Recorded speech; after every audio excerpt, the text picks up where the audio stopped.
গোপালগঞ্জে জাতীয় নাগরিক কমিটির সমাবেশ ঘিরে হামলা, সংঘর্ষ ও নিহতের পর কারফিউ জারি করেছে প্রশাসন। বুধবার রাত ৮টা থেকে বৃহস্পতিবার সকাল ৬টা পর্যন্ত কারফিউ বলবৎ থাকবে। এদিকে দিনভর সংঘর্ষে ৩ জন নিহতের খবর পাওয়া গেছে।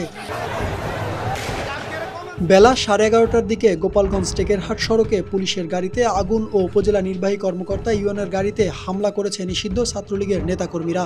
গাড়ি পোড়ানোর সময় সেখানে লাঠি হাতে দেখা যায় নিষিদ্ধ ঘোষিত সংগঠন ছাত্রলীগের গোপালগঞ্জ জেলার সাধারণ সম্পাদক পিয়ালকে। এরপর বেলা 1:45টার দিকে সমাবেশ শুরুর আগে 200 থেকে 300 লোক লাঠিসোঁটা নিয়ে জয় বাংলা স্লোগান দিয়ে এনসিপির সমাবেশস্থলে হামলা চালায়। এ সময় মঞ্চের আশপাশে থাকা পুলিশ সদস্যরা সেখান থেকে দ্রুত আদালত চত্বরে ঢুকে পড়েন। একই সময় মঞ্চে ও মঞ্চের আশপাশে থাকা এনসিপির নেতাকর্মীরাও সরে যান। এনসিপি নেতাকর্মীদের অভিযোগ, হামলাকারীরা সবাই আওয়ামী লীগের কর্মী সমর্থক। এক পর্যায়ে এনসিপি নেতাকর্মী ও পুলিশ এক হয়ে ধাওয়া দিলে হামলাকারীরা পালিয়ে যান।